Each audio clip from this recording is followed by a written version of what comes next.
ધર્મપુર ગામમાં અર્જુન નામનો એક છોકરો રહેતો હતો.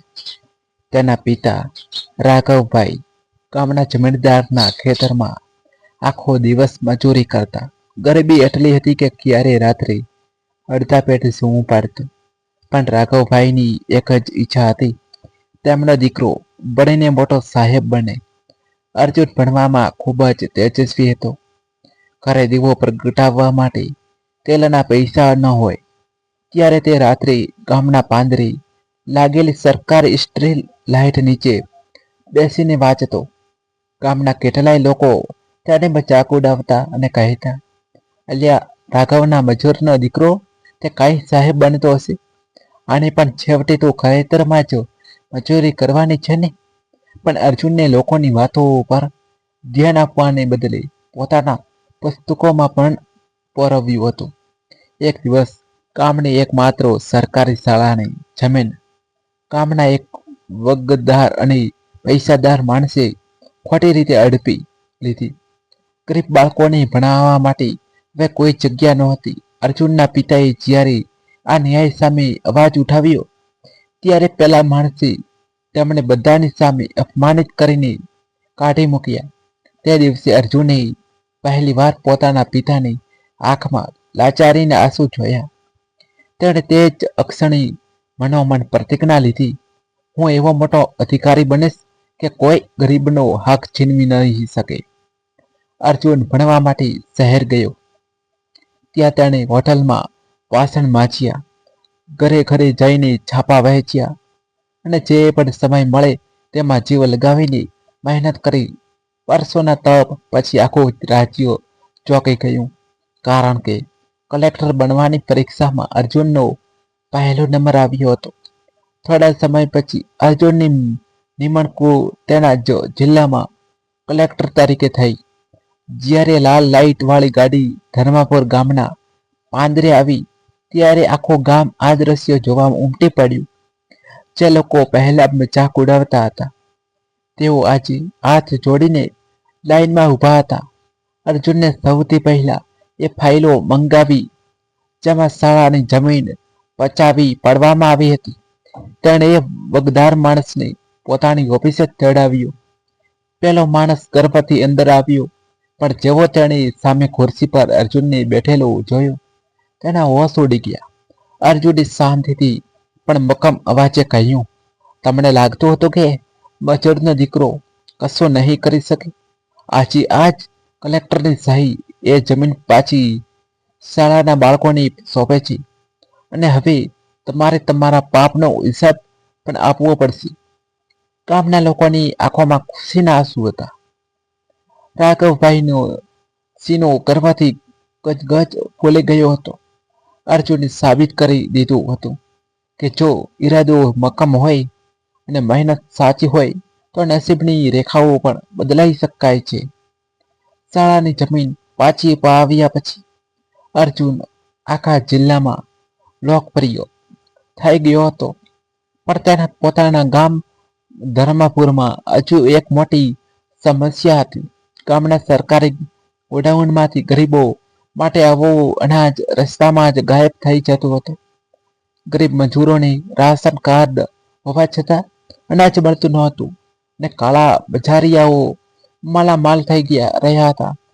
અર્જુનના પિતા રાઘવભાઈએ એક દિવસ ઓફિસે આવીને ધીમેથી કહ્યું, બેટા તો સાહેબ તો બની ગયો, પણ આજે તારા કાકા અને બીજા મજૂરો ભૂખ્યા સૂવે છે. ડેપો વાળો કહે છે કે અનાજ ઉપરથી આવ્યું જ નથી. અર્જુને કોઈ કહ્યા વગર એક યોજના બનાવી. એક સામાન્ય મજૂર જેવા ફાટેલા કપડાં પહેરી, માથે ફેટો બાંધીને તે રાત્રે અંધારામાં ગામના સરકારી ડેપો પાસે પહોંચ્યો. ત્યાં તેણે જોયું તો સરકારી અનાજની ગોળીઓ ખાનગી ટ્રકોમાં ભરાઈ રહી હતી. ગામનો ભ્રષ્ટ સરપંચ અને ડેપોનો અધિકારી હાથ મિલાવીને ગરીબોનું અનાજ વેચી રહ્યા હતા. અર્જુન ત્યાં પહોંચ્યો ને પૂછ્યું, સાહેબ અમને અનાજ કેમ નથી મળે? સરપંચે જોરથી હસીને કહ્યું, ચાચા મજૂર તારા જેવા હજારો આવે છે, આ અનાજ તારા બાપનું નથી. ભાગ અહીંથી. તે જ ક્ષણે અર્જુને પોતાનો મોબાઈલ કાઢ્યો ને પાછળ ઊભેલી પોલીસની આખી ટીમને ઇશારો કર્યો. થોડી જ સેકન્ડમાં આખો ડેપો પોલીસથી ઘેરાઈ ગયો. અર્જુને પોતાના ફેટો ફટાવ્યો અને સાચો પરિચય આપ્યો. સરપંચ અને અધિકારીના હોશ ઉડી ગયા. તેમના હાથમાં હાથકડી પહેરાવી દેવામાં આવી. બીજા દિવસે સવારે અર્જુને પોતે ઊભા રહીને દરેક મજૂરને તેમનું પૂરું રાશન અપાવ્યું. તેણે જાહેરાત કરી, ગરીબોનો હક છે, પણ જીનવીશે તેની જગ્યા જેલમાં હશે, પછી ભલે તે ગમે તેટલો મોટો માણસ કેમ ન હોય. ગામના લોકોએ અર્જુનને કપે બેસાડીને આખા ગામમાં ફેરવ્યો. જે લોકો પહેલા તેને મજૂરનો દીકરો કહીને હસતા હતા, તે આજે ગર્વથી કહેતા હતા, આ અમારા ધર્મપુરનો સાચો રક્ષક છે. ભ્રષ્ટાચારીઓને જેલ ભેગા કર્યા પછી અર્જુન હવે શાંતિથી બેસવામાં માંગતો ન હતો. તેને ખૂબ હતી કે માત્ર અનાજ કે જમીન વાવવાથી ગામનો વિકાસ નહીં થાય. ગામના યુવાનો આજે પણ ભણવા માટે શહેરોમાં ભટકતા હતા અથવા મજૂરી કરતા હતા. એક દિવસ અર્જુન તે જૂની સ્ટ્રીટ લાઇટ પાસે ગયો જ્યાં તે નાનપણમાં વાંચતો હતો. ત્યાં આજે પણ બે ત્રણ છોકરાઓ અંધારામાં પુસ્તકો પકડીને બેઠા હતા. અર્જુને પોતાનું બાળપણ યાદ આવ્યું. કહ્યું, તેણે નક્કી કર્યું કે હવે ધર્મપુરના કોઈ પણ દીકરા કે દીકરીએ રસ્તા પર બેસીને ભણવું નહીં પડે. અર્જુને ગામના મધ્યમાં એક ભવ્ય ડિજિટલ લાઇબ્રેરી અને સ્કિલ સેન્ટર બનાવવાની યોજના મંજૂરી કરી. તેણે પોતાની બચતમાંથી પણ મોટો હિસ્સો આપ્યો અને સરકાર પાસેથી ફંડ પાસ કરાવ્યો. પણ ગામના કેટલાય લોકોએ વિરોધ કર્યો. સાહેબ, લાઇબ્રેરીથી શું થશે? અહીં તો દવાખાનાની જરૂર છે.